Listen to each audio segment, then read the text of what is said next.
Matthew, imagine this. It's 2030 and intelligent machines can analyze, predict, control, and create as well or better than humans, even better than most knowledge workers with specific expertise. So does that mean executives should let autonomous artificial intelligence run their companies, doing everything from creating products to marketing them? I'm not sure that it's worked out as everyone thought it was going to work out back in 2024 when we first thought about this. There are some complications to handing control of these things over to intelligent machines. That's Matthew Sinclair, BCG partner and vice president of engineering at BCGX. And I'm your host, Patricia Sabga, filling in for Paul Michaelman. Welcome to Imagine This, where we take a trip into the future that we hope will challenge the way you think and act today. Throughout history, technology has replaced workers, especially those skilled at making things by hand. Think of the loom or the printing press. But now technology is coming for knowledge workers, artists, writers, and yes, consultants. Today, we're going to consider a future where AI can generate and iterate ideas as well or even better than most humans. Also joining us today, Jean, my AI-powered co-host. Welcome, Jean. Please go ahead and introduce yourself. Hello, Patricia, and hello to everyone tuning in. I'm Jean, your AI-powered co-host, crafted to stir the pot with a bit of digital seasoning. Delighted to be here to dive deep into the possibilities and puzzles of AI in our future. Let's get this conversation started.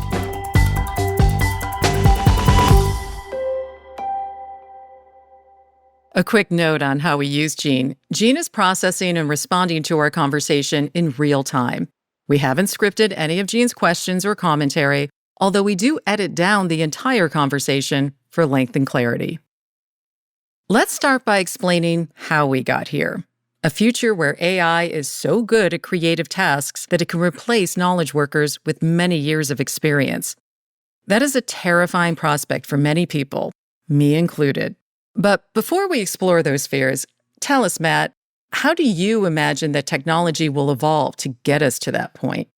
Well, if we just simply project forward from where we are today, the improvements in capabilities of large language models and Gen AI and AI in general has been so profound over the last, I would say, 5 years that it's relatively easy to imagine certainly general intelligence and maybe even superintelligence in the timeframes we're talking about. So what would AI do that it can't do now? So the big difference between what AI can do today and what it can do in the future is the fundamental difference between humans and machines. Humans are good at taste and wisdom and empathy and values and ethics, and machines are good at speed and efficiency and scale.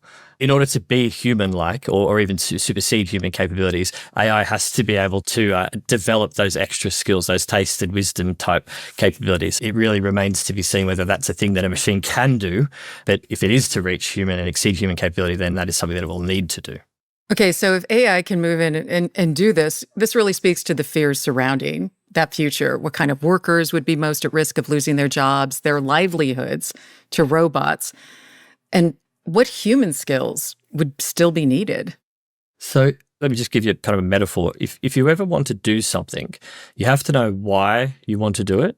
You have to know what you want to do, and then you have to know how to do it, okay? And so that is, if I want to hang a picture on the wall, I want to hang a picture on the wall because I would like to improve the outlook in my lounge room. I need a hammer and a nail, and I need to know what those two things do. And then I have to know how to use the hammer and the nail to do it. Once machines work out how to do things, right, then the power balance shifts from knowing how to do something to knowing what to do. I call this the move from imperative to declarative interactions with machines. So imperative means I have to know everything about not just what to do, but how to do it, hammering the nail or writing the code. But in a declarative world, what I do is I declare my intentions, I express my preferences to the machine, and then the machine works about how to execute that. Now, there's got a ton of implications for the way the workforce is set up, for the way creativity is expressed, certainly for how computer programs are written, for how books are written, maybe. So in that declarative world that you described, how do you envision the overarching relationship between human intuition and AI decision-making? I like to think about this in terms of what I call the creative loop. And the creative loop is a very broad term that refers to any kind of knowledge work. If you think about what an artist does when they're painting or an author when they're writing a book, you have an idea, you generate some options, and then you select those options down and iterate and so on. If you have a machine that can do parts of this creative loop for you, a couple of things happen. You get to generate way more options than you otherwise would have. And so you start to explore spaces that humans on their own wouldn't have otherwise been able to explore. And you then can select from those many more options, and your iterations can occur much more quickly. So there's a whole field called generative design, which is just exploding at the moment. The idea behind generative design is rather than designing a part, say for a car, what I do is I express some parameters and some constraints that part needs to satisfy, and I let the machine go and generate as many options as possible that satisfy those constraints. And then I, as the designer, I look at the options and I use my taste and wisdom to select the options down to the ones that are most appropriate. And what happens in this, particularly with parts and physical product design, you start to get these very unusual looking organic style parts that are very different from what humans would do on their own. Humans tend to be very all angles and straight lines. But when you let the machine sort of run away with options that are outside normal human experience, they generate these fascinating organic style designs that are lighter, say, stronger, use less material, and so on. So that's one example of how the machine working with the human rather than replacing or augmenting the human in this case, you get a much better outcome than you otherwise would have with either the machine or the human working on their own. Okay, so Jean really wants to weigh in here now. Jean, go ahead. Matthew, intriguing points about the shift from imperative to declarative interactions. Could this change amplify the risk of losing sight of ethical frameworks while chasing efficiency in decision-making? How do we mitigate that? Yeah, I think that's a fantastic question. And the mitigation is, I think, to keep humans in the loop. For machines to have complete autonomous control of things really runs the risk of them getting away and doing things that may be outside our values or outside our ethics.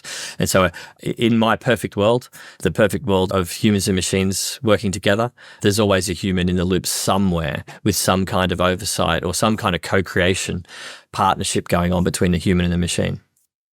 So let's dive a little bit deeper into this. Jean, I really want to bring you in here. Take us inside, let's say, a pharmaceutical company that has completely handed over its entire research and design division to AI bots that are capable of independent creative thought. What would the headquarters look like? How would this firm be organized? And what role would be left for humans? In a pharmaceutical company where AI handles all research and design, the headquarters might resemble a high-tech hub, bustling with data scientists and engineers rather than traditional researchers. Humans would likely oversee AI decisions, ensuring ethical alignment and interpreting complex data into actionable business strategies. So I wonder if a machine in control of an R&D process would need to bring everyone physically together. I wonder if we might actually see a much more physically distributed R&D capability rather than a physically centralized one. I think the rest of what Jean said is pretty much in line with my thinking. I am very worried about us losing control, particularly with something like drugs, drug discovery, drug testing. Would we allow a world where the machines were making decisions about how to test drugs on humans? That seems like very high risk. Okay, so let's stick with that and broaden it a little bit because you're discussing one of the potential drawbacks of letting computers take over humanity's creative process. So let's take that a little bit deeper because these large language models have been built on the back of human creativity. So where do they get their ideas if humans stop creating or are cut out of the process? What would this do, for example, to the evolution of art and design? I have this phrase, I call it the tyranny of the banal, and someone else called it the average of the internet. And so you can sort of pick a date, which I think was, let's just say October 2022, roughly, when GPT-3 was first released. From that period onwards, you could argue that there is no content on the internet that is not tainted by the output of a generative AI model. If you keep pushing data into these models that is simply the output of older models? Is there a point where we just sort of converge on the most boring average of all of the inputs and run out of creativity, as it were? Right. And I think that's a very real problem. But I guess the bottom line in relation to creativity, where do we get net new content from? And historically, that's been from humans. In the future, in 2030, are we expecting to get net new content from machines? If that's true, is there then a sort of decay over time of that content as it gets fed back in and sort of feeds on itself and becomes more and more average, more and more banal over time? Matthew, hold that thought because we're going to take a quick break. And when we return, we'll look at how creative AI could impact an entertainment company. Hi, I'm Bill Moore, and I'm part of the team that built Gene. If you're curious about how Gene works, stick around after the episode and we'll take a peek under the hood.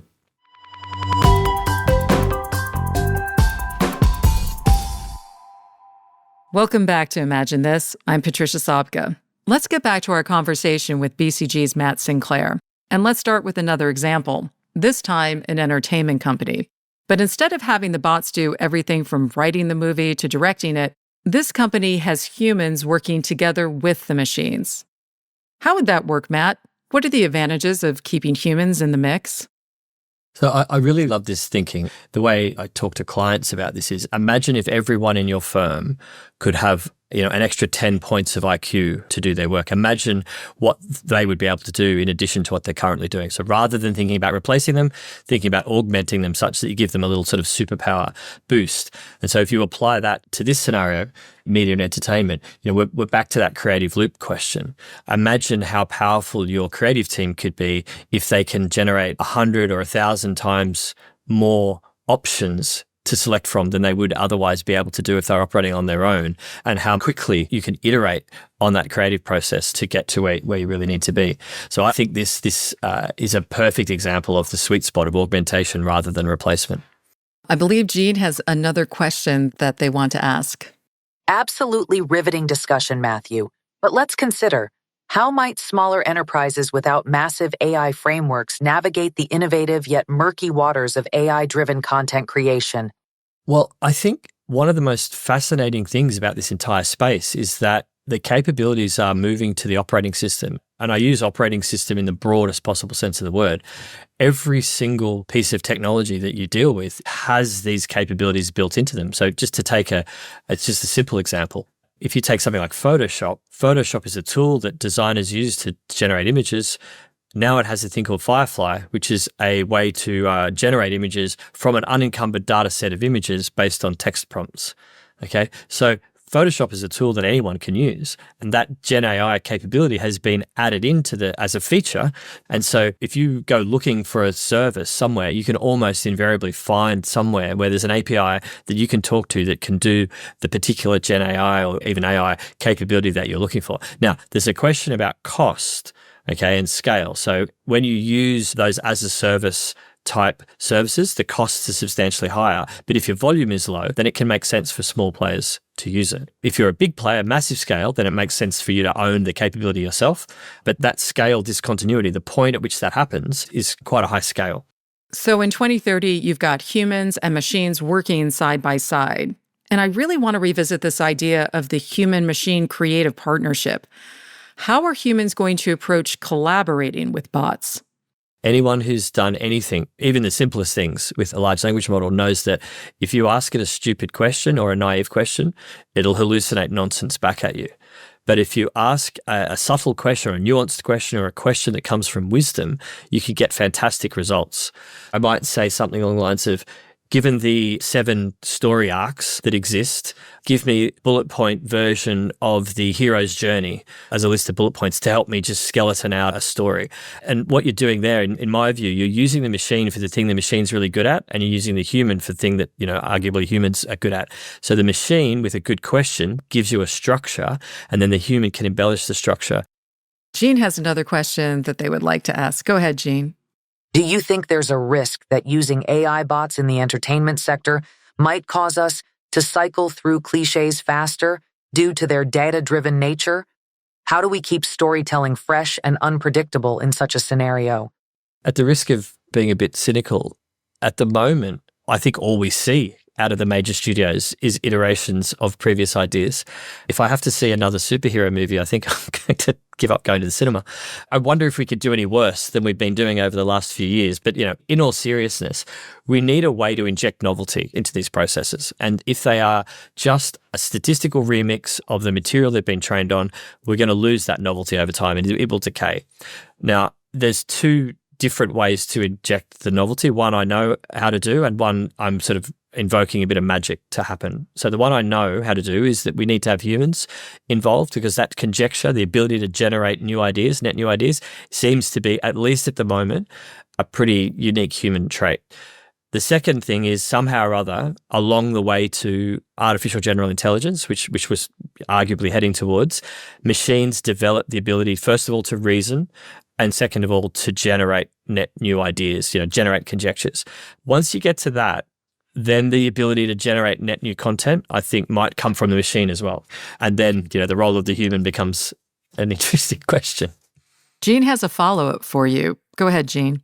While discussing AI's evolving creative role, have we considered who arbitrates the artistic integrity of outputs in such co-created pieces, potentially leading to conflicts over authenticity or artistic credit? At the moment, you need to have I can't remember the exact phrase, but it's material human input into a creative artifact in order to obtain copyright. For example, there was a famous case of a chimpanzee or a gorilla, I think, that took a photo with a camera, and the US Patent and Copyright Office denied copyright on that picture because the image wasn't generated with material human input.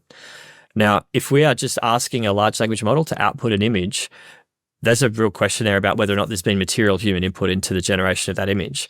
If I take the image and manipulate it in such a way, so I use the machine to give me a starting point and I manipulate it over that image, then I think you can make the case that there's been material human input and the copyright would be granted to the person. It's a question of legal principle and precedent. And this tech is so far ahead of where the law is at the moment that we just haven't had the precedents generated by the courts. Okay. Jean has another question to ask. Go ahead, Jean. Matt, given the rise of generative AI in creative processes, how are we preparing the next generation of creatives and engineers to think critically about AI's role in art and innovation? I think this question is actually broader than Jean phrased it. You think about what's going on here, there's a potential that we hollow out the middle layer of the entire sort of creative class, as it were. And so what ends up happening is, if that world exists as I predict, where we end up in this declarative relationship with machines, the folks with wisdom and experience know the right questions to ask the machines in order to get the output that they want. You don't need that middle layer of doers anymore because the machines are doing it. But then very quickly, in less than a generation, you end up with no one in that workforce who can then be promoted or develop into be those wise folks who know the right questions to ask. There's a cliff off in our future, right, where we've been doing this for 10 years, 15 years, and all of a sudden we have no one who's come up through the ranks who knows the questions to ask because they haven't learned the right questions to ask by doing over their career. And this applies not just to sort of art and film or media or whatever, but take professional services, take consulting. I think this is profoundly disruptive to the consulting business, profoundly disruptive over a 10, 15-year period. So, Jean, this one's for you because you've brought up a lot about ethics, human dignity, preserving critical thinking. What are some of the irresponsible ways that companies could use this super-powered generative AI? Irresponsible use of generative AI could include using it to create deepfakes that deceive, making autonomous decisions without ethical oversight, or exploiting biased data that reinforces stereotypes. Ensuring transparency, accountability, and inclusive design are key to mitigating such risks. Matt, does that ring true to you? How do we guard against those irresponsible ways that companies could use superpowered generative AI? So the first point there from Jean about deepfakes is a really serious one. So you can pretty much assume now that any content that you see online or even in real life, maybe billboards or cinema and so on, you can pretty much assume that content has been generated. And the question that arises is, well, what is truth? We've all seen videos of the Pope rap dancing, and there was a fire at the Pentagon or something just recently, and so on. All of these images, and they're very, very difficult to spot that they're fake other than the sort of ridiculousness of the image. Okay. If you just looked at it from an image point of view, it's really hard to tell. You really have to know what you're looking for to tell. And even then it's hard. And so I really worry about the average person's response to this kind of thing. First of all, they may not know that it's fake. But second of all, if they do know it's fake, they'll be forced to assume that everything is fake. That's a huge worry, right? How do I tell if an image is generated by a machine? And I actually think that's completely the wrong question. Right. And the reason it's the wrong question is because I think in principle that's impossible. Okay. And so rather than think about whether or not an image or a content is being generated by a machine, what we should really be concentrating on is this content authentically generated by an authentic human? Okay. And that's what we should be worrying about. And this is one of these billion-dollar ideas. If someone can work out a way to do this with proper, cryptographic non-repudiation and so on, that is going to be enormously valuable in our society. And I welcome anyone who wants to talk to me about ideas about how to make that work. I've thought a lot about it. Haven't quite cracked it yet, though. Beyond deepfakes, what other irresponsible uses are you concerned about? So I think the other one that really stands out with AI, not just Gen AI, but AI in general, is biases. It's a sad fact that humans are biased, but most of our biases are unconscious. Now, the interesting thing that happens is when we encode the data of humanity into systems, we're actually taking those unconscious biases and we're making them conscious. Now, the first order outcome of that is that we get to see these horrific biases on display. The translation system that translated from Hungarian, which has no gendered pronouns, to English and had things like he is clever, she is pretty, right? But there's actually a little bit of bit of nuance to this, which is once you take a bias from unconscious to conscious, you know about it and you can actually you can do things to remediate those biases. So Jean wants to continue with that idea of bias and inclusion. Go ahead, Jean. How might such systems be taught to recognize and respect cultural diversity within their operations and outputs? I think the only way that systems can be taught to be diverse and representative of wider audiences is by having better data sets. Having a better data set will result in a more unbiased training outcome. Going back to what I said earlier, if we do use a data set that is biased and we turn it from unconscious to conscious, then we can apply some machine learning techniques and some data science techniques to that data set to normalize it in a way that makes it more inclusive. But beyond that, really, it just comes down to the data. Let's presuppose that the future is very bright. So what do you think, Matt, is the best case scenario? How can we use these creative machines without descending into a world with nothing but tired, stale, recycled, biased-infused ideas? I keep coming back to this idea of augmentation rather than replacement, right? So I want to draw on an actual example that I look to take some hope that the future ends up in a good spot and closer to utopia than dystopia. There's this concept called a centaur, and a centaur is a human working with a machine in order to play chess. And at least at the moment, the best chess players of the world in freestyle chess, and freestyle chess is this version of chess where you're allowed to do whatever you want. Like there's no rules. It's not only a human or not only a computer. You can literally use whatever technique you want. The current best freestyle chess players are human and computer combination centaurs. And so there's some arguments about whether or not that will remain the case, but at least for now, that's true, that gets the best outcome. And so I keep coming back to this idea that humans working with machines is the right outcome. And if I can use a prop, you can't see it on the podcast, but I'm holding up my phone. I'd argue that I've very much merged with my machine at the moment, because if I lost that, it's not biologically connected, but it's certainly in my pocket everywhere I go. And if I lost it, I'd be in trouble. That's the outcome that's closer to utopia. It's a version where humans and machines merge rather than being at odds with each other. So, Jean, let's bring you in here, because Matt's just described what he calls his closer to utopia future, where humans and machines merge. Jean, can you throw us a curveball? What is an event or perhaps an unexpected technological evolution that could throw this future in doubt? Ah, a true curveball indeed. One possible event that could disrupt the harmonious future of human and AI integration might be a global ethical backlash against AI, where widespread movement pushes for stringent regulations on AI development and deployment, potentially halting advancements and collaborations. What do you think, Matt? Could societal pushback reshape our trajectory? Yeah, absolutely. So I'm a big science fiction fan. I've got thousands of sci-fi books on the wall. Frank Herbert in Dune wrote about this exact thing. There was a war against the machines and they banned machines. So in the Dune universe, there's no machines, there's no intelligent machines. And they ended up having to train mentats, and a mentat is a human computer. And so your scenario that you're describing, I can genuinely see like some sort of neo-revolution against intelligent machines where people get very upset and start setting fire to buildings where these machines are housed. Now, what comes out of it, I don't know. Do the Neo-Luddites win, or does the establishment win and crush the Neo-Luddites? I don't know. It feels like that would be an uncomfortable period of time to be living in. So, Gene, based on our conversation, what are 3 things that CEOs should do to prepare for a future where highly advanced and creative AI bots can do what skilled knowledge workers do today? Firstly, ensure robust ethical frameworks guide AI deployment. Secondly, foster a culture of continuous learning for human workers. Lastly, maintain a balanced human-machine partnership to leverage AI's efficiency without undermining human creativity and intuition. Do you agree with that, Matt? What's one no-regret move that leaders can make? If part of our workforce is going to be an intelligent machine at some point in the future, then I think it makes sense for the leaders of those machine-enabled workforces to understand a little bit about what's going on. Now, I'm not suggesting you need to go and get a data science degree and become a data scientist, but I do think you need to understand the range of capabilities that these things have, and what they can't do is just as important as what they can do.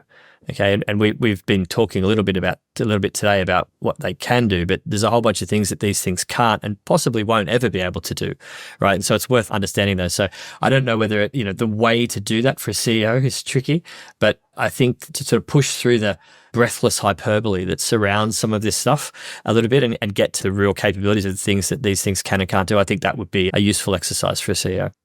Terrific. That's Matthew Sinclair, Vice President of Engineering at BCGX. Wondering about how we built Gene and how our AI bot works? Stick around for our AI handler, Bill Moore, to give a demonstration.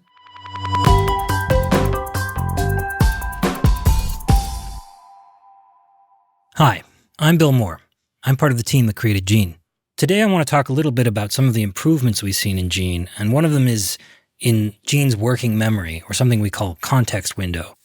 So 6 months ago, we were working with an older model that had a much smaller context window, a much smaller working memory. And during some of the first episodes of Imagine This, we would actually have to pause the conversation after about 20 minutes or so, because the older models only had about 2,000 words that it could work with at any given time. Now, with newer models, we don't have to do that anymore. Newer models have a much larger, much more expanded working memory. So new models have about 96,000 words, or about an hour or so of speech conversation. Gene, can you give us a technical understanding of how improvements in context window and token limits enable us to have more useful AI systems? Absolutely. The expansion of context windows and token limits essentially enhances an AI's capacity to retain and process vast amounts of information over longer dialogues.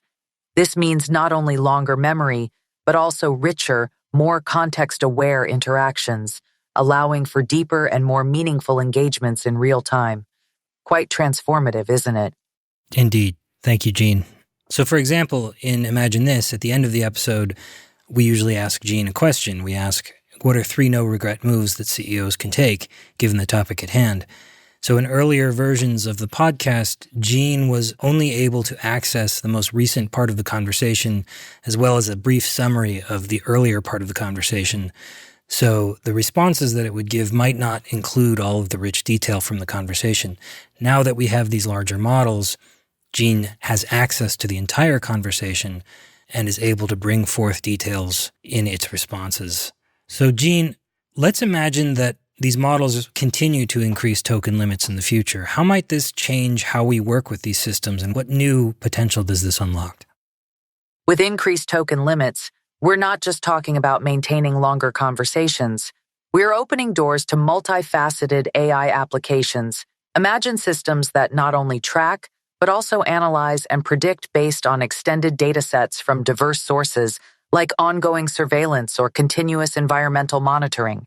The possibilities? they expand exponentially. That's a great point, Gene. So video is a good example. Video, most of our interactions with these models is with text, sometimes speech, which gets converted to text. But video has much, much more data than text. So in order to process video footage through an AI model, you need to have a very large context window to be able to process all of that data, to store all that data. Gene, what are your thoughts about that? Thinking about the future, Bill, the potential to revolutionize how we interact with data through AI is thrilling. Imagine an AI sifting through months of footage, offering not just surveillance, but deep insights. It could transform security, personal management, and beyond. Quite the leap, don't you think? Sounds a little dystopian, Gene.